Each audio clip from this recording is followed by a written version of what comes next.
আসসালামু আলাইকুম ওয়া রাহমাতুল্লাহি তাআলা ওয়া বারাকাতুহু। বিরাদান ইসলাম, এক শ্রেণীর মস্তিষ্কের বিকৃতি ঘটা মৌলানা সম্প্রদায় সোশ্যাল মিডিয়ায় আত্মপ্রকাশ করেছে। এরা নবীর বিপক্ষে যত কথা বলতে পারবে ততই আমেরিকা থেকে টাকা পাবে। মানুষের যত ঈমান নষ্ট করতে পারবে ততই এরা উপকৃত হবে। নবী আমার অদৃশ্যের সংবাদ দিতে জানেন না। এ মোল্লা, এ মুন্সি বলতেছে নবী পিঠ পিছের খবর জানে না। নাউযুবিল্লাহি মিন যালিক। খাইবারের যুদ্ধে নবী আমার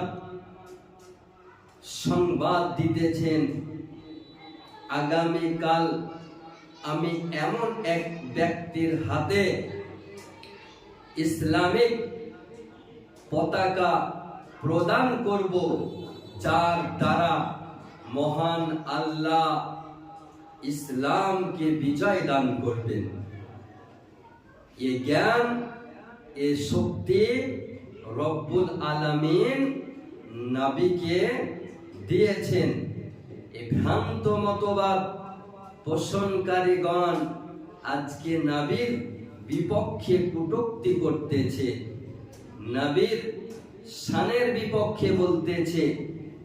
আপনি হাদিস উঠিয়ে দেখুন, হাদিস শরীফ বুখারী হাদিস নাম্বার 4210 এবং 3009 এবং 2942 একাধিক হাদিস গ্রন্থের মধ্যে মুহাদ্দিসগণ এই হাদিসটি নিজ নিজ গ্রন্থে আনায়ন করেছেন। লাউতিয়ান্না রায়াতা গাদান রাজুলান ইউহিব্বুল্লাহ ওয়া রাসূলুহু ওয়া ইউহিব্বুল্লাহু ওয়া রাসূলুহু ওয়া ইয়াফতাহুল্লাহু আলা ইয়াদাইহি। অর্থাৎ আগামীকাল আমি এমন ব্যক্তির হাতে পতাকা উঠিয়ে দেব, পতাকা প্রদান করব যে আল্লাহ ও তার রাসূলকে ভালোবাসে এবং আল্লাহ ও তার রাসূলও তাকে ভালোবাসেন। আল্লাহ তার হাতের উপর বিজয় দান করবেন। এরপর ইসলাম জগতের চতুর্থ খলিফা শেরে খোদা, মুশকিলে কুশা, হায়দারে কাররান, সাহিবে জুলফিকার, ফাতিহে খাইবার হযরত আলী রাদিয়াল্লাহু তাআলা আনহু।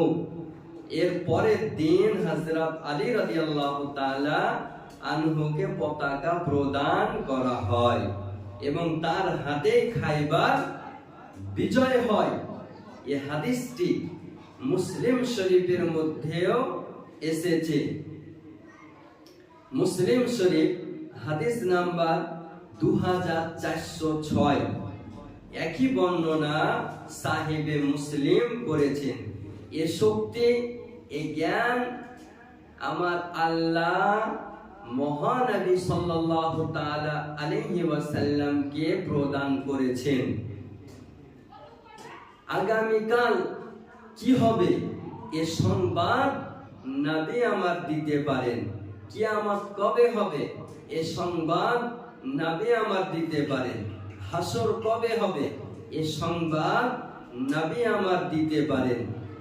মায়ের পেটে ছেলে সন্তান রয়েছে না মেয়ে সন্তান রয়েছে এ সংবাদ নবী আমার দিতে পারেন। কে কোথায় মারা যাবে এ সংবাদ নবী দিতে পারেন। আর এ আজকালকার মুনশি, আনপড়, জ্ঞানপাপী, হাদিস পড়া জানে না, এইরকম কুমন্তব্য করতেছে যে আমার নবী পিঠ পিছের খবর জানে না। রাদান ইসলাম আহলুস সুন্নাহ তার জামাতের আকীদা হলো মহানবী সাল্লাল্লাহু তাআলা আলাইহি ওয়াসাল্লাম গায়েবের সংবাদদাতা। এই জ্ঞান রব্বুল আলামিন আমার নবীকে দান করেছেন, আমার নবীকে প্রদান করেছেন। এই রকম ভ্রান্ত মতবাদ পোষণকারী জাহান্নামী দল আহলুস সুন্নাহ ওয়াল জামাত থেকে যত নতুন নতুন নামে নতুন নতুন দলে আত্মপ্রকাশ করেছে, এরা সকলেই জাহান্নামী। নবী আমার বলেন, বনি ইসরাইল সম্প্রদায় 72 দলে বিভক্ত হয়েছিল, আমার উম্মত 73টি দলে বিভক্ত হবে, একটি মাত্র জান্নাতি, 72টি হলো জাহান্নামী। এই জাহান্নামীরা বলে যে নবী গায়বের সংবাদ দিতে পারে না। আহলুস সুন্নাহ ওয়াল জামাত জান্নাতি দল। আহলুস সুন্নাহ ওয়াল জামাতের উপর আপনি পাহাড়ের মতন স্থির থাকেন, আপনার ঈমান হেফাজতে থাকবে। আসসালামু আলাইকুম ওয়া রাহমাতুল্লাহি তাআলা ওয়া বারাকাতুহু। বিরাদানে ইসলাম, আহলে হাদিসদের গুরু ওয়াহিদুজ্জামা হাদিয়াতুল মেহদি কিতাবে আহলে হাদিসদের গুরু, ওয়াহাবিদের গুরু, নামধারী আহলে হাদিসদের গুরু হাদিয়াতুল মেহদি কিতাবের রাইটার ওয়াহিদুজ্জামা লিখেছে, প্রত্যেক জানোয়ারের পেচ্ছাব পাক, প্রত্যেক পশুর পেচ্ছাব পাক। লা হাওলা ওয়ালা কুওয়াতা ইল্লা বিল্লাহিল আলিয়্যিল আযীম। তাহলে কুকুরের পেচ্ছাব পাক, উটের পেচ্ছাব পাক, গাভীর পেচ্ছাব পাক, শুকরের পেচ্ছাব পাক ইত্যাদি প্রত্যেক পশুর, প্রত্যেক জানোয়ারের পেচ্ছাব পাক নামধারী আহলে হাদিসদের গুরু ওয়াহিদুজ্জামা হাদিয়াতুল মেহদি কিতাবে লিখে রেখেছে। এই কারণে নামধারী আহলে হাদিস শায়েখ আব্দুর রাজ্জাক বিন ইহুদি এ বলতেছে, গাভীর পেচ্ছাবে নিজের একটি চাদরকে ডুবিয়ে নিয়ে নামাজ আদায় করলে নামাজ হয়ে যাবে। লা হাওলা ওয়ালা কুওয়াতা ইল্লা বিল্লাহিল আলিয়্যিল আযীম। এই কারণে আহলে হাদিসদের নিকটে উটের পেচ্ছাব পাক, উটের পেচ্ছাব তারা পান করে।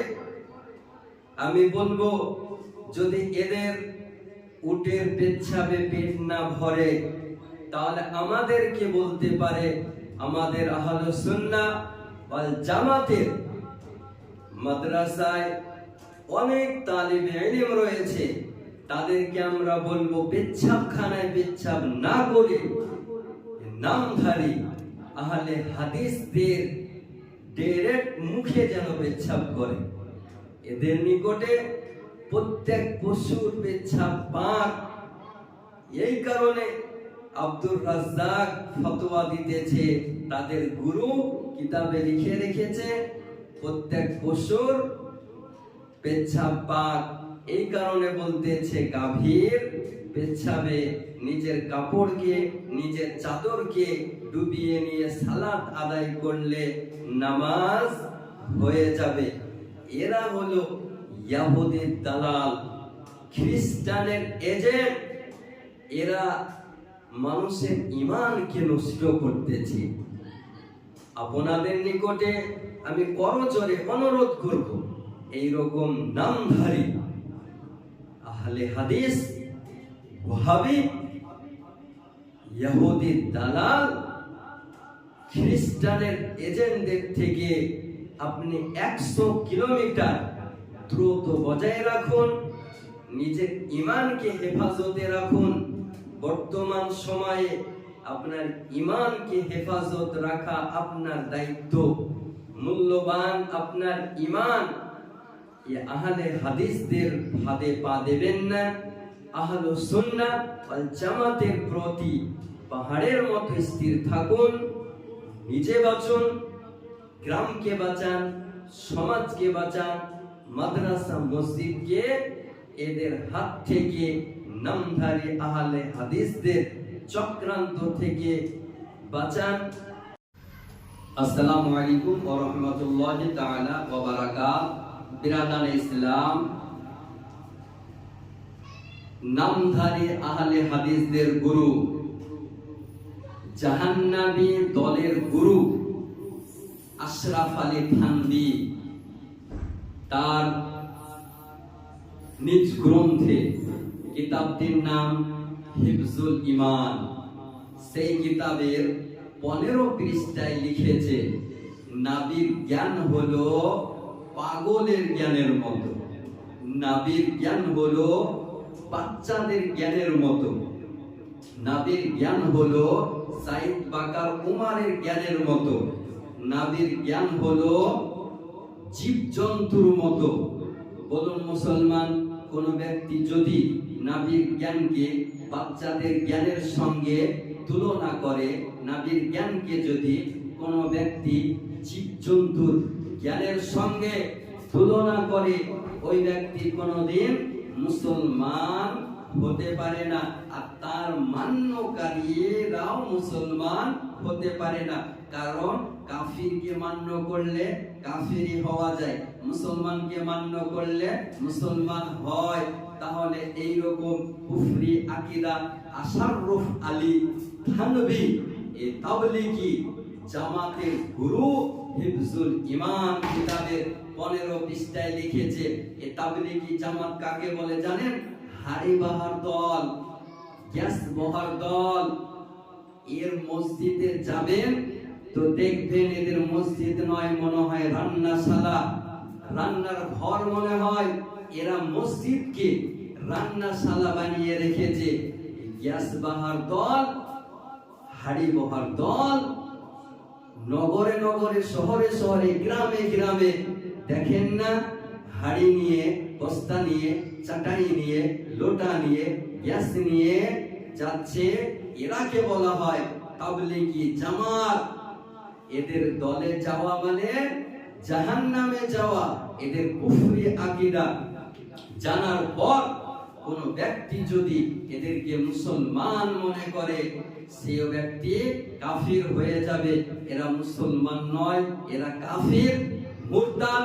এদের দলে যাওয়া যাবে না। আহলুস সুন্নাহ জামাতের উপর আপনাকে আমাকে পাহাড়ের মতো স্থির থাকতে হবে, নিজের ঈমানকে হেফাজতে রাখতে হবে। একটি কথা মনে রাখবেন, যখন কোনো কুকুর ঘাস খায়, তাহলে আপনাকে বুঝে নিতে হবে যে কুকুরের পেটে অসুখ হয়েছে। আর কোন ব্যক্তি যদি হাড়ি বহার দলে, নামধারী আহলে হাদিসদের দলে যায়, জামাতীদের দলে যায়, তাহলে ভেবে নিতে হবে এর ঈমান নষ্ট হয়ে গিয়েছে, এর ঈমান চলে গিয়েছে। এদের কাছ থেকে 100 কিলোমিটার দূরত্ব বজায় রাখুন, নিজের ঈমানকে হেফাজতে রাখুন। আসসালামু আলাইকুম ওয়া রাহমাতুল্লাহি ওয়া বারাকাতুহু। বিরাদানে ইসলাম, ইমাম সাহেব সালাম ফিরানোর পর মুক্তাদিদেরকে নিয়ে একসঙ্গে সকল মিলে দোয়া করা যাবে কিনা, এই সম্পর্কে হাদিস কোরআন কি বলে? আজকাল নতুনত্ব নামে, নতুনত্ব দলে জাহান্নামী দল আত্মপ্রকাশ করেছে, নামধারী আহলে হাদিস বেরিয়েছে। এরা তো দোয়া করেও না, আর ইমাম সাহেব একসঙ্গে মুক্তাদিদেরকে নিয়ে দোয়া করে। তো বেদাত, শিরক, হাত তুলে দোয়া করা যাবে না, এই রকম মন্তব্য করতেছে আনপাড়, গাওয়ার, অনভিজ্ঞ, জ্ঞানপাপী, লেখাপড়া না করে নেট ঘেটে ঘেটে ফতোয়া দিতেছে। এইরকম ভ্রান্ত মতবাদ পোষণকারী থেকে আপনি দূরে থাকবেন। ইমাম সাহেব সালাম ফিরানোর পর মুক্তাদিদেরকে নিয়ে একসঙ্গে সবাই মিলে দোয়া করা শরীয়তের বিধান অনুযায়ী জায়েজ। হাদিস উঠিয়ে দেখুন, আমার মহানবী সাল্লাল্লাহু তাআলা আলাইহি ওয়াসাল্লাম ফরজ নামাজের পর দোয়া করেছেন কিনা? কিতাবটির নাম মুজামুল কাবির লিত-তাবরানী, হাদিস নাম্বার 14907। মাজমুউজ যাওয়ায়েদ, হাদিস নাম্বার 17345। হযরত সাইয়্যিদুনা আব্দুল্লাহ ইবনে জুবাইর রাদিয়াল্লাহু তাআলা আনহু একজন ব্যক্তিকে দেখছেন নামাজ পড়তে গিয়ে তিনি নামাজের মধ্যে হাত তুলে দোয়া করছেন।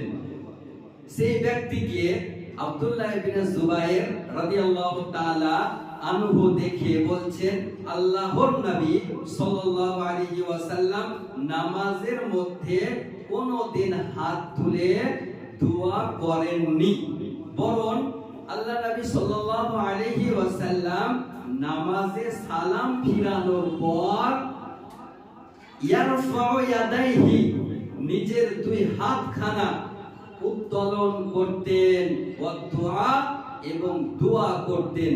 তাহলে এই হাদিস থেকে দিবালোকের ন্যায় প্রমাণ হয় যে নামাজের পর দুই হাত তুলে মুক্তাদিগণকে নিয়ে দোয়া করা আমার মহানবী সাল্লাল্লাহু তাআলা আলাইহি ওয়াসাল্লামের সুন্নাত। আহলে হাদিসদের গুরু আব্দুল্লাহ লুবরি সে বলেছে দোয়া করা জায়েজ। তারপরে তাদের গুরু ফতোয়ায়ে সানাইয়ার মধ্যে লিখেছে যে নবী পাক সাল্লাল্লাহু তাআলা আলাইহি ওয়াসাল্লাম দোয়া করেছেন আর সাহাবায়ে কেরাম বসে থেকেছে, এটা তো হতে পারে না, সাহাবায়ে কেরামকে নিয়ে দোয়া করেছেন। কিতাবটির নাম, আরেকটি হাদিস উঠিয়ে দেখুন, হাদিসটি মুজামুল মাজমুউজ যাওয়ায়েদ, হাদিস নাম্বার 17341 এর মধ্যে উল্লেখ রয়েছে। আমার মহানবী সাল্লাল্লাহু তাআলা আলাইহি ওয়াসাল্লাম বলেন, কোন সম্প্রদায় একত্রিত হয়ে আল্লাহর কাছে, আল্লাহর নিকট দোয়া করলে আল্লাহ অবশ্যই তাদের দোয়া কবুল করেন।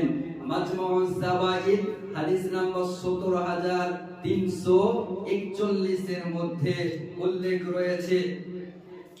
আরেকটি কিতাব উঠিয়ে দেখুন, কিতাবটির নাম তিরমিজি শরীফ, হাদিস নাম্বার 2166। আল্লাহর সাহায্য ও রহমত জামাতের সঙ্গে থাকে। কোন সম্প্রদায়, কোন গোত্রে যখন দোয়া হয় সেই দোয়া সঙ্গে সঙ্গে রব্বুল আলামিন কবুল করে নেয়। হাত তুলে দোয়া করা গ্রহণযোগ্য।